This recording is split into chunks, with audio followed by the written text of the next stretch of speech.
Welcome back to Vores Physical Media. I'm Vanessa and he's Charles. Don't forget to like, comment, and subscribe. Keep hitting that bell notification so you know every single time that we post a video. We have a movie review for you, which we said we were going to do this week. And we did an awesome short for it, so definitely check out that short. And it is the 4K of What Lies Beneath.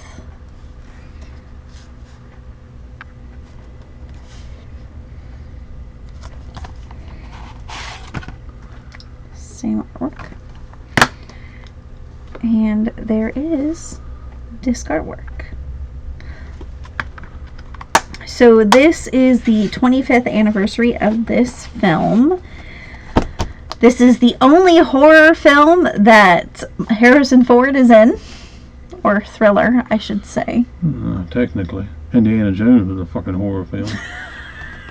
Let's be honest. Okay, that they label as, because they don't label that one as that. But technically, this is the only one that technically is. So, pretty much what this is about a married couple who, her daughter goes off to college, so now it's just them, and she's starting to get some paranormal activity into her house of something that her husband did. But again, this has been out for so long, I can give a little more information than beforehand. And pretty much she tries to do a seance, and she slowly figures out what actually happened and what's going on. And in the end, Harrison Ford tries to kill her. The Robert Zemeckis film? Yes. Well, we don't see that from him? No. And he actually filmed this one during the time when he was also filming Cast Away with, I know, the horrible Tom Hanks, but there was a huge break because Tom Hanks had to lose a bunch of freaking weight for that film. So this is actually the film that he decided to do in between that time. It's a shame something didn't happen to him while he was on there. We do have some special features for this movie, though. This one is always, as normal, is your 4K. It has the new 4K transfer from the 85mm original camera negative, just messing with you, the 35. And sometimes it might be a 16. It can be a 16. Approved by cinematographer Don Burgess. Presented in Dolby Vision if you have Dolby Vision capabilities on your TV, which most TVs do, unless you have a Samsung, which has HDR10+. Yes. Audio commentary, director Robert Zemeckis and producers Jack Robke and Steve Starkey. This too is your Blu-ray. Also has a new 4K transfer from the original 35mm, approved by Don Burgess.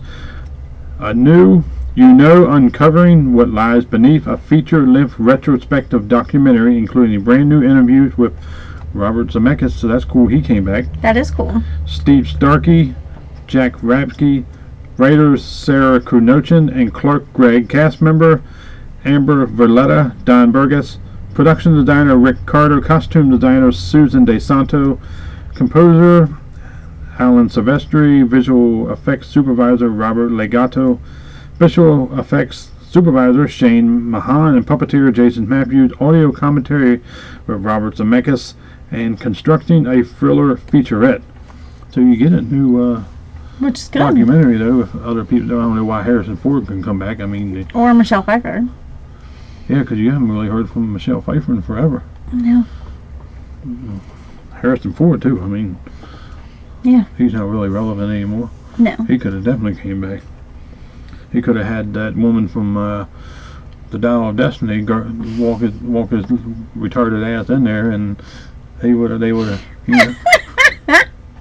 But movie's about 2 hours and 10 minutes. Now, this did not have Dolby Atmos. For some reason, I thought it did. That was the other movie we watched. But it had DTS HD Master Audio 5.1, and it has the original stereo mix, which was back in the theater back in the day. So, did I really enjoy this movie? Not so much. I'd say maybe the last 35-40 minutes. That could be stretching it. Gets a little more interesting. It was very slow. This is a very, very slow movie. It's like a slow burn, but the ending got good. I would say the star of this movie really is Michelle Pfeiffer. Harrison Ford's kind of Well, I mean, if you really think about it, he's not really in the movie He's that kind of much. absent throughout the movie. Yeah, it's mainly about her. But the movie dragged, and I was getting a little bored. He Like, was. for God's sake, something needs to happen. I'm like, Michelle Pfeiffer, get naked or do something. I could but- tell he was getting bored. But nothing was happening. You're like, something needs to happen. She needs to like put something skanky or kinky on or something, and then like when Harrison Ford and her were getting ready to get on because the neighbors were out or next door making sexual sounds. Yeah, in the They were beginning going of to the try to film. do it better, then they went off to the scene. I'm like, well, that at least would have gave us an interesting scene there. You would have seen. Yeah, but it didn't But happen. Nothing happened. Then it's just kind of dragged until like the last 35, 40 minutes maybe. But that's when it got good. hmm The rest of it was just boring. It's because it gives you the whole storyline of what's happening, what she's realizing, what is happening throughout to lead you into the end. But like you said, it definitely is a slow They could have burn. speeded it up a little bit.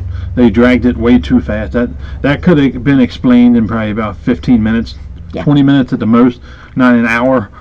We don't need, or an hour is over an hour. Right. Well, the reason why, I guess the reason why they decided to do that is because Michelle Pfeiffer's character a year ago, like, got in a car accident, and she's got like amnesia from it, so she doesn't really know what exactly happened, and that's why through this film, she's slowly figuring it out. Like, her brain is starting to turn back on in that one spot that shut down. Well, you figure you're married to Harrison Ford, your brain would be turned off.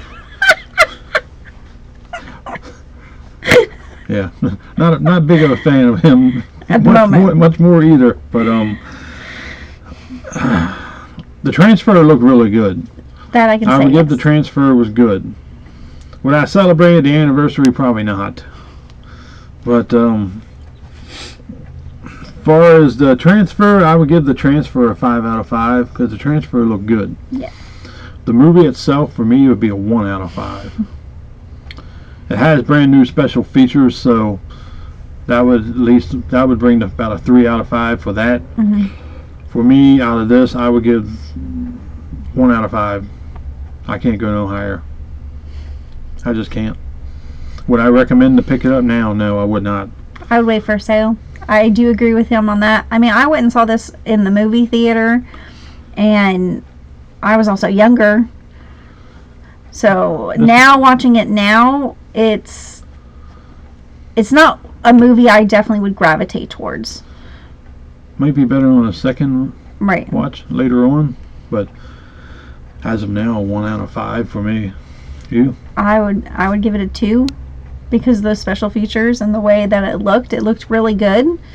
Yeah. I do give Scream Factory the credit because they did do a really good job on this. Mhm. I just, like you said, it was just such a slow burn from the beginning, and like you said, it definitely could have been shortened. You know, even if it was 30 minutes, that would have been better. You could have told more of that, and then could have had more, you know, the thriller action or more of like the ghost paranormal could have been more in it that I would like. I mean, I like those types of movies when it comes to that, but to me there was just not enough in it. I don't know if you guys remember the movie Pig with Nicolas Cage. Mhm. That was kind of a slow burn, but it was interesting. Right, but it was like a constant. Yeah, but it was interesting though. I Yeah. was interested in his character of what was going on. Yes. I mean, it helps being a Cage fan, maybe more interested. But Yeah. I like Michelle Pfeiffer. I like Harrison Ford in the older movies.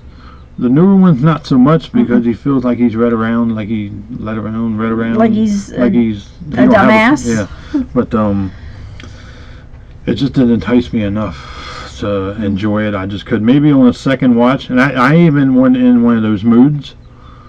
You could have been. I would have to say Casablanca is at least a step above this one. And that's saying And something, that's saying you guys. something. And I thought that movie was stupid too. Yeah. But would I recommend this one to pick up now? I would not. No. Unfortunately, I would not. I would definitely wait till there is a decent sale. This probably will be on sale during their September-October time. Yeah, I would wait. Yes. Thank God we didn't purchase this. No. I'm not saying that'd be ignorant, but I would have been mad because this movie was not that good. 1 out of 5, I would not recommend. I'm sorry, a harsh review, but we're honest on this channel. We're not going to tell you to get this because it's a Robert Zemeckis film. No way. Right. If I would steer clear until the sale, then pick it up.